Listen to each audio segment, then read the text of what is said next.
تا آغاز سال نوی تحصیل روزهای به شمار ماندند. طبق معیار و طلبات سال نوی خوانش را همه مؤسسه های تعلیمی نو وابسته از شکل فعالیت باید در بنا و صنفخانه های تعمیر آزاده شده آغاز نمایند. یعنی در دوره های تعطیل تابستان همه مؤسسه های مکتبی و تا مکتبی، عالی و دیگر شکل های مؤسسه ها باید تدبیرهای آمادگی به سال نوی تعلیم را عملی می نمودند. این تدبیر شرط اساسی و عامل مهمی مهیاسازی شرایط خوب و معیاری به تعلیم و تربیت است. بنا به معلومات ریاست معارف ولایت سوخت، الحال در همه مؤسسه های تعلیمی ولایت کارهای آمادگی به سال خوانش جریان داشته.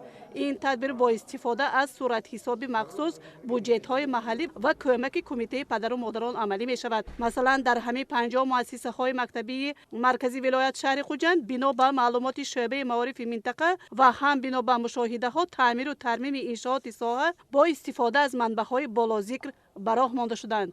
سال به سال با بلند رفتن سطح اقتصادی و با نظر داشته سمت افضلیتناک بودن ساحه معارف در کشور از جمله ولایت سوخت و شهر خوجند تعداد مؤسسه های تعلیمی افزوده در زمینه توجه و دستگیری های دولتی و با جلب سرمایه های دولتی، تطبیق لایحه و برنامه های مشخص در همکاری با شریکان رشد و صاحبکاران بیناهای نوی مکتب و کودکستان ها بنیاد یافته برای خوانندگان انشاءات معاصر تعلیم و تربیت با شرایط های معیاری و مطابق با کنسپت ملی تربیت مهیا می‌گردند. عملی شوی چنین تدبیرهای سازنده شایسته به بلند برداشتن صفت تعلیم و تربیت مساعدت می‌نماید. عین حال در شهر خوجند 50 مؤسسه تحصیلات میانی عمومی و 49 مؤسسه تحصیلات تا مکتبی فعالیت دارد.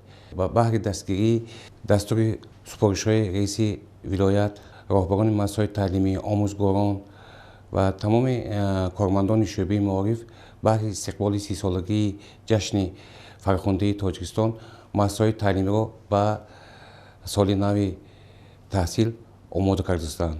حالا که عرفه سال نو تحصیل است، در بسیار مؤسسات تعلیمی تنها کارهای آبادانی در اطراف مؤسسه در روی حوالی مؤسسه رفته است که روزهای آخر هم این به اتمام میرسد و ما باید گفته میتونیم که مؤسسات تعلیمی شهر خوجند برای استقبال سال نو تحصیل در پیش داده آماده است.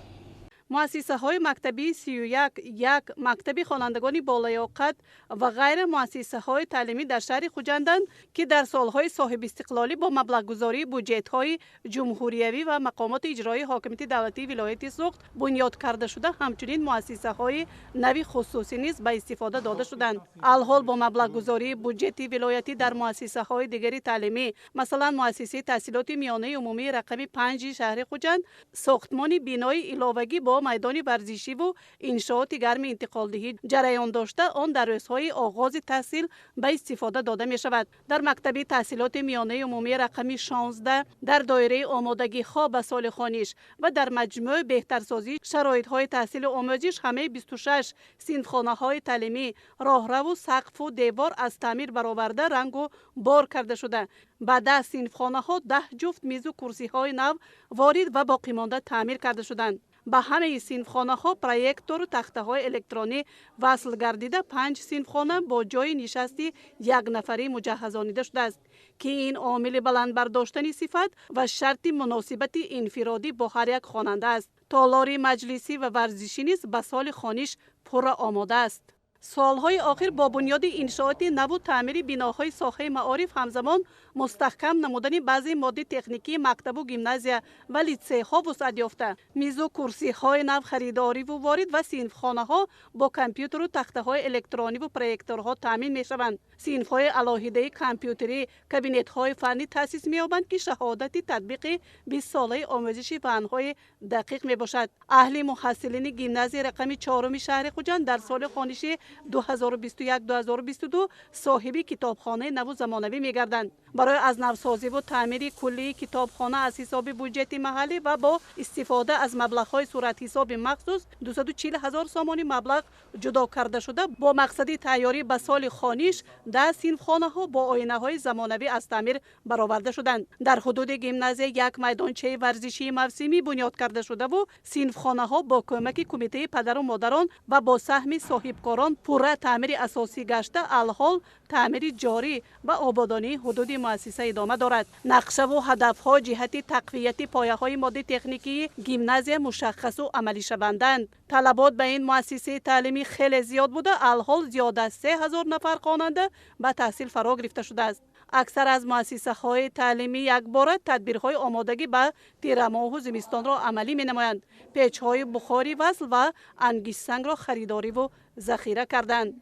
امسال نشان دهنده‌های مؤسسه‌های تعلیمی شهر خوجند از روی بهادهی به صفت تعلیم و داخلشوی خوانندگان ختم نموده به مؤسسه‌های عالی ولایت، جمهوری و کشورهای خارجی بلند است و در این سمت قریب همه مؤسسه‌های تعلیمی موفقند که تا 80% خوانندگانشان در مکتب‌های عالی ادامه تحصیل می‌کنند. در این سمت فعالیت گیمنازی خصوصی گنج و لیسه فیزیکی متماتیکی رقمی 1 به نام محمد عاصمی باعث عبرت و نمونه است.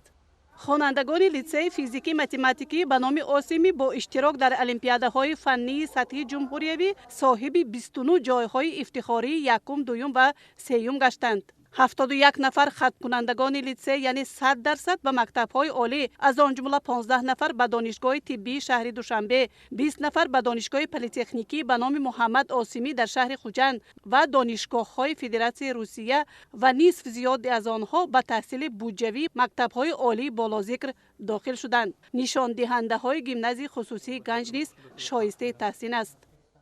گیمنازی گنج از سال 2006 این جانب فعالیت دارد. گیمنازیا برای تحصیل سال خوانشی 2021-22 با پررگی آماده می باشد.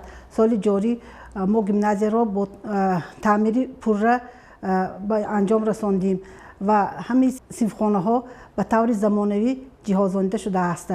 در سال خوانشی گذشته سپری شده در گیمنازیا بسیار دستاوردهای نظراسب صاحب گردیدیم، چون که همین خوانندگان ختم کنندگانی که 23 نفر گیمنازیا را ختم نکردند به همین از روی مرکز ملی تستی و دانشگاه‌های جمهوری و بیرون از آن داخل شدند. خوانندگان گیمنازیا در سال گذشته در المپیادهای شهری، ولایتی، جمهوری اشتراک نموده، همه آنها جایهای نظراسب صاحب گردیدند.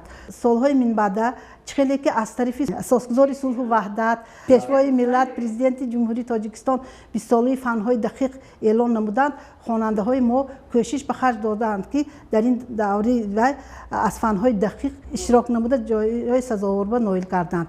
در نقشه داریم که برای وسیع نمودن سطح صفتی دانش خواننده ها با مؤسسه نو بنیاد کنیم. با مقصد باز هم خوب نبودن صفت تعلیم و تربیت خوانندگان صاحب معرفت و صاحب علم و صاحب تخصص، گیمنازی گنج نقشه دارد انشاءات نو و معاصر با همه شرایط‌های تعلیم بنیاد نماید و برای این اقدام‌ها آغاز یافته آن در هماهنگ سازی با مقامات اجرایی حاکمیت دولتی عملی کرده خواهد شد.